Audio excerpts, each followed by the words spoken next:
Alcohol and weight loss, can they go hand in hand? Hey folks, welcome to the Weight Loss Model. My name is Stephen Foy. I run this channel with my brother Kieran, and together we help people lose weight, get fit and get healthy. Today we're going to be discussing a hot topic: can I drink alcohol on a low calorie diet? If this is your first time to the channel folks, hit the subscribe button and stay tuned, because we're about to share with you some calorie saving tips whether you're on a night out or at a social event. The recommended daily calorie allowance for a male is roughly 2,500. For a female, it's roughly 2,000. A low calorie diet will try to undercut these daily allowances or daily recommendations by 500 calories, with the goal being to achieve a weight loss of 1 pound per week.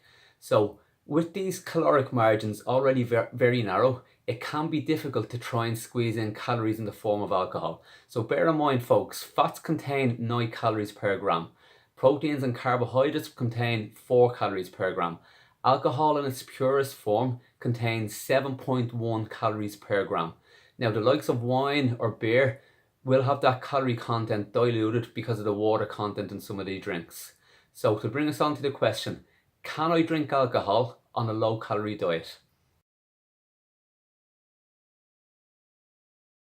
Our answer folks, for some people it is an absolute no.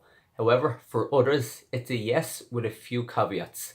You see, what we have to remember is everybody responds differently to food and drink. The best example we can give is you might have one person who'll eat a packet of walnuts and they'll reap the benefits of the protein and the healthy monounsaturated fats and omega-3 contents. Another person may eat a packet of walnuts and they'll end up in the accident and emergency department. So just as we all look differently on the outside, we all respond differently to food internally or systemically. So you have to know what bracket you fall into, guys. Are you already sensitive to sugar? Are you an impulsive eater? Or do you already really struggle to lose weight? If you tick any of these boxes folks, it's probably best that you avoid alcohol completely.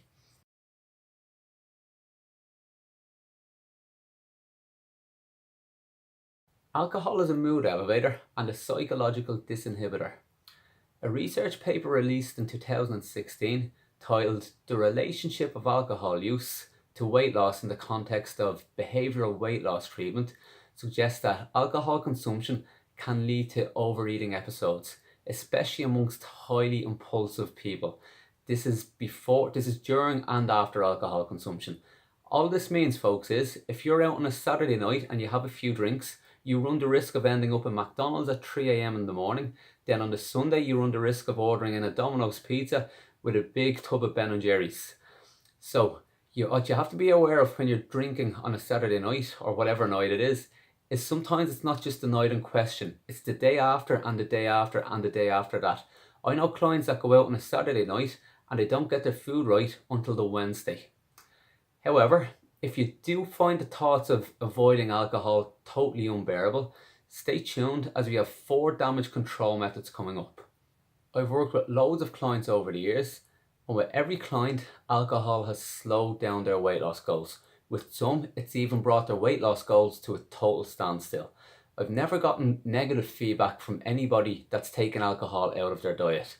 It's only been positive feedback. So you need to know what camp you fall into and decide if you're going to keep alcohol in or out of your weight loss strategy. Can I drink alcohol on a low calorie diet is a loaded question, and there are lots of variables you have to take into consideration if you want to succeed with your weight loss plan. Now, for some people, they can manipulate these variables.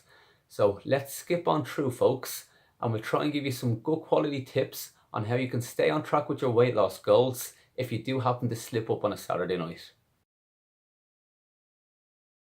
Number 1 guys, if you do intend on drinking on a Saturday night, make sure you put yourself through some rigorous training on a Saturday morning or a Saturday afternoon.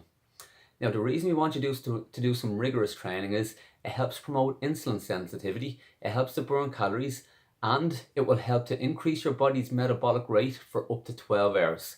So what this can do is, this isn't preventative by the way, this is damage control, but it may offset some of the calories that you ingest through your alcohol consumption. Now what we recommend is, we recommend strength training and we recommend high intensity interval training, because this is going to push your body towards maximal efforts, which will increase fat burning hormones like testosterone and growth hormone.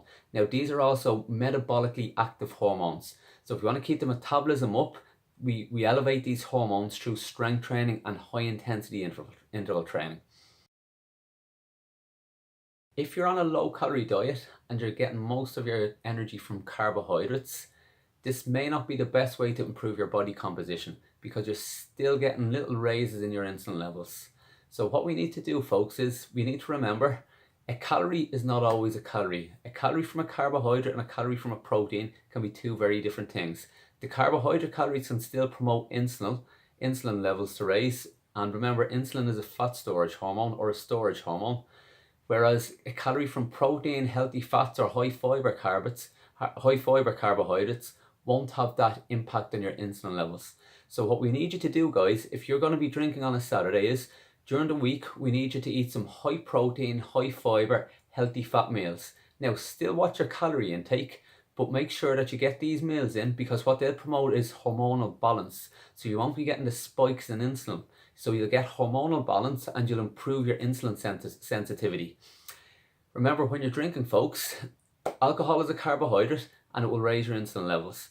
Where it raises your insulin levels, your insulin will take excess calories to fat stores if the muscle cells are already full. So if you do want to have the couple of drinks on a Saturday night, try and make half of your meals low calorie, low carbohydrate meals.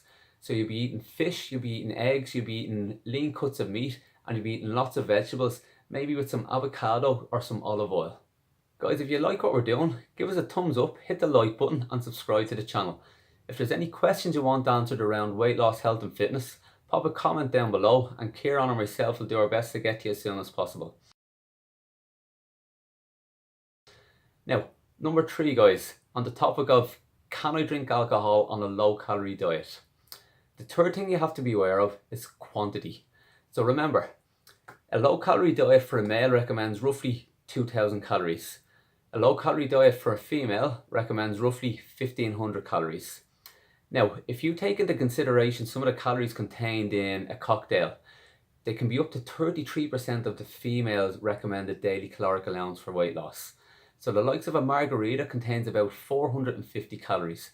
The likes of a cosmopolitan or a mojito contain between 200 and 250 calories.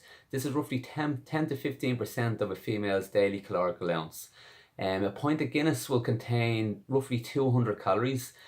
A pint of lager can contain up to 250 calories. Another thing to remember, folks, is do comparisons. 1 glass of wine equals 2 slices of bread. That's enough to make you aware of the amount of drinks you're taking in. So if you are going out on a night out, folks, be aware that quantity is huge. Quantity is very, very important, and it's one of the number one things you need to keep an eye on. What we recommend is you're going out on a night out, maybe limit yourself to 3 drinks. And if you're a male, drink bottles instead of pints. We train 3 girls at 8:20 p.m. on a Monday evening. They're in their late 20s, early 30s, and they get invited to a hen party or a wedding every second week. So they have a very active social life. They find it very difficult to avoid alcohol completely. However, they make it work. They're all healthy, lean, and they're fit. They train 4 times a week, 2 strength and conditioning sessions, and 2 high intensity interval sessions.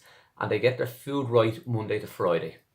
Now, what they recommend, what they do to avoid excess calories on a night out, is they'll drink vodka, soda water, and fresh lemon or fresh lime. Now, the problem with soda water or tonic water is it can be similar to other fizzy drinks in that it contains sugar and there's excess calories in it. So what you can do is you can strip this down to slim lime tonic, or another drink that's meant to be quite palatable is Fever Tree Light. This is another good recommendation for the girls. So this is how they avoid excess calories on a night out. And as I said, they're healthy, they're lean, and they're fit. Number 4, folks, finally, the last thing you need to take into consideration is sometimes it's not the initial drinks that do the damage, they merely get the ball rolling. So remember the 2016 study we were talking about? It's in the link down below. Alcohol consumption can increase appetite relative to no alcohol. So what this means is you might end up in the fast food restaurant after 3 or 4 drinks because your inhibitions are down. How many times have you gone out on a Saturday night thinking I'll have a couple of drinks and then 6 hours later you've had loads of drinks and you end up in a fast food restaurant eating a burger and chips. So this is what you have to be very aware of, folks. So remember, alcohol ingestion stimulates appetite relative to no alcohol. So do try and make a conscious effort in a social setting. Perhaps you might be out in a restaurant having a starter, a main course and a dessert.